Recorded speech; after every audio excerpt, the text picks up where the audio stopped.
Well, here we go once again with match days 3 and 4 of the Afcon 2025 qualifiers. Now, what's interesting about these games is that match day 3 and 4 are the same game. Now, that sounds a bit dead, but I'll explain. The team playing each other at home, playing away, and then they play each other away, and the one away is at home. I've explained that badly, but I've put times twos, so hopefully it makes sense. So, for example, Algeria play Togo, and then Togo play Algeria. Match day 3, match day 4. But that's how it is across the board. And there's some key clashes coming up. Match day 3, the pot 1 team play at home, and in match day 4, the pot 1 team play away. And already there's pressure on certain nations, Ghana, Nigeria, to try and deliver a result. So let's look at what we've got to look forward to in match days 3 and 4 of the Afcon 2025 qualifiers. Now, I'll be honest, Tunisia, 6 points out of 6, have surprised me. I thought they'd do worse than that. And considering Comoros, Gambia and Madagascar have not won a game, Tunisia have done a pretty good job. Now, they're playing Comoros home and away. Of course, Comoros is a brilliant nation, great story at the Afcon in Cameroon. But Tunisia is showing a bit of quality.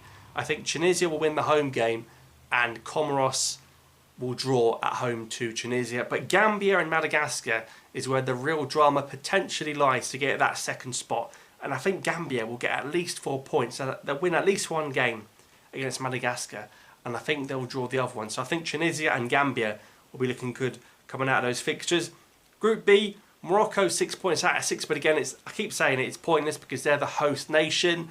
And even if they lost one draw, they're still going to qualify. So for Morocco, it's more about how they perform and building a team to win the Afcon at home. They're in action against the Central African Republic. But Gabon will be buzzing because they're playing Lesotho not once but twice. It's like a Division 10 game on Rivals. Gabon, surely Aubameyang is going to fill his boots against Lesotho and make it Lesotho. So I think Gabon and Morocco look pretty good to come out of Group B and should be winning both games. And Morocco should be beating Central African Republic in both of those games. Egypt, another team from North Africa on 6 points out of 6. They're hosting Mauritania and then they're playing Mauritania away. Now, listen, the last time Mauritania beat a team from North Africa, we don't need to repeat that. It just happens to be us. But Egypt's looking good, looking strong, and have far too much, I think, for Mauritania in both games. And Cape Verde are going to completely slap up Botswana and show why Botswana is an easy aim for Algeria in those World Cup qualifiers. I really hope that doesn't come back to bite me. But I think Egypt and Cape Verde will win both of their games in Group C. Nigeria, Benin and Rwanda in a group is a better love story than Twilight. They're always meeting each other. Nigeria, though, with a favourable fixture, you'd say, playing Libya home and away. Libya on 1 point, but only 3 points off the top because Nigeria are top with 4. Surely Nigeria are going to win at home to Libya. But I think they'll draw away to Libya. Nigeria on the road have been struggling. Benin and Rwanda could go either way. Of course, Rwanda are unbeaten. Benin beat Libya last time out. I think that'll be close. That might even be 2 draws in both games. Of course, Rwanda, top of the World Cup group with Nigeria and Benin. We'll see what happens with that one. Listen, we're massive. Algeria play Togo at home. I think we'll beat them in Annaba. Equatorial Guinea playing Liberia. Now, from what we saw, because obviously we got to watch Equatorial Guinea and Liberia when they both played Algeria. Equatorial Guinea, even without Nsue, should be slapping up Liberia. So I think they'll come out comfortably, and I think Algeria will get 4 or 6 points against the Togo side. And what about this? Ghana on 1 point alongside Niger. Angola on 6, Sudan on 3. Ghana-Sudan is huge for Ghana and for Sudan because Ghana have to win. They have to win, and they have to win both. And Sudan on 3 points could be a huge result if they could get anything against Ghana across those 2 games. Even 2 draws would be huge for Sudan and catastrophic for Ghana.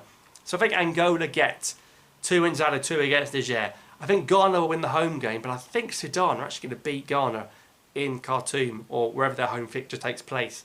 The reigning champions, Ivory Coast, well, they're in the driving seat on 6 points as well.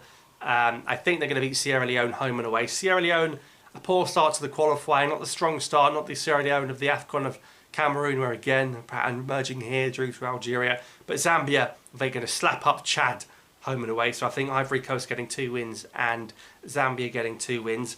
DR Congo looking in fantastic form, but in this group it's all about Guinea. Guinea on no points is awful. Tanzania on 4 points makes it wide open. I don't think Ethiopia have the quality, but Guinea have to win both, or very worst get 4 points. It's just mad that Guinea may have stopped Algeria going to the World Cup, but might even be at the African Cup. It's quite extraordinary. I think the Congo will get at least 4 points in these round of fixture. They look very, very comfortable. And of course, they take on the Tanzanians. Guinea have got to get those points against Ethiopia. But Ethiopia, we fancy their chances looking at Guinea's form. Mozambique's group of Mali is interesting. Eswatini are going to get slapped up by Mozambique. We're going to see just how clinical and lethal Mozambique are ahead of Algeria's World Cup game against them. I think they're going to beat Eswatini twice. Mali, Guinea-Bissau, be closer than people think. Maybe a draw here and there, maybe a win for Mali, maybe a win for Guinea-Bissau.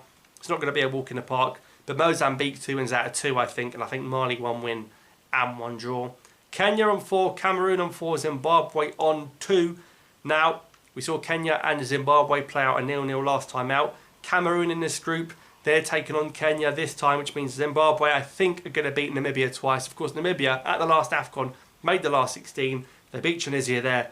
They've got to get results against Zimbabwe if they want to do well here. Cameroon, you'd expect to get at least 4 points, maybe even 6. South Africa, perhaps shockingly, had to leave it late in both games. They're playing Congo Brazzaville, who've got 3 points. I think South Africa will start to turn on the heat, have too much quality. I think they'll beat Congo Brazzaville at home and get a point away. And Uganda are going to beat South Sudan twice. South Sudan, they're just unfortunate, South Sudan. They're in games, they score goals, they take the lead, they hang on for a point. But in the last 5-10 minutes, in Juba or away from Juba, they've got no game management. And then finishing off with Senegal's group, you expect them to be comfortable against Malawi in both games, and you expect Burkina Faso to probably beat Burundi at least at home and get a point away as well. So that's the state of play in these Afcon qualifying games. Let me know what games you're looking forward to. I think Algeria-Togo, even as a neutral, is a great game. And then Egypt-Mauritania, if Mauritania turn up, could be a good game as well. So what are you looking forward to here? Of course, if you're Libyan, you've got a nervy trip to Nigeria. I'll see you next time.